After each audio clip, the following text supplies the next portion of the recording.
La période actuelle, il est particulièrement intéressant de s'intéresser à la culture parce qu'on est dans une période de changement, de bouleversement très, très complet, bien au-delà de ce que l'on dit parfois sur cette crise dont certains nous pronostiquent que l'on est sorti. Tout dépend de ce dont on parle. Mais si on parle de la période évidemment nécessaire de redéfinition assez complète des règles du jeu, du fonctionnement de l'économie et de ses rapports avec la société, non, on est en plein là-dedans et la culture a son rôle plein à jouer. On ne peut pas comprendre la modernité, l'évolution de cette aspiration très ancienne et qui continue à l'émancipation des personnes sans, avec un regard qui soit seulement alimenté par de la rhétorique. Je crois qu'on a besoin du regard de l'art. Ça me semble être un élément déjà très intéressant pour ceux qui, comme moi, avec ma fondation, le Forum d'Action Modernité, essayent de comprendre quel avenir positif, collectif et crédible on peut arriver à construire à l'horizon. Une des difficultés des rencontres, d'une manière générale, c'est qu'elles doivent être placées sous un signe absolu d'audace. Alors, est-ce qu'on est sûr d'avancer assez dans l'audace pour qu'il y ait réellement un frottement des personnalités?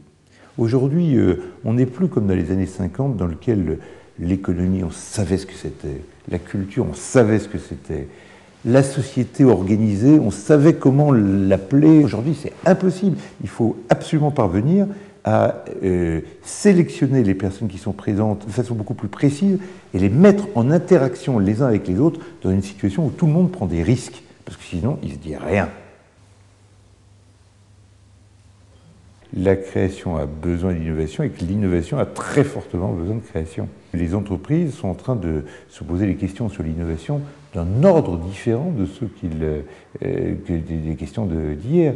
Aujourd'hui, on peut innover au niveau de l'innovation qui est requis dans l'industrie, dans les services, etc., avec un processus assez court de créativité, dans lequel quelqu'un qui a une forme d'esprit assez bien fichue sur le plan scientifique, mais travaillant en liaison avec un artiste qui stimule sa créativité, à tous les deux, ils peuvent arriver à sortir un principe d'innovation pertinent en une quinzaine de jours. Il faut qu'on se précise une doctrine du mécénat en France. C'est très important que les activités culturelles ne soient pas financées seulement par l'État. Maintenant, il est important de ne pas confondre deux choses, les financements par les entreprises et les financements par les philanthropes. Les entreprises, elles sont souvent interpellées en France pour tenir le rôle de ce mécénat de philanthrope qui n'a pas lieu. Je ne crois pas que ce soit une erreur si c'est sur des objectifs spécifiques.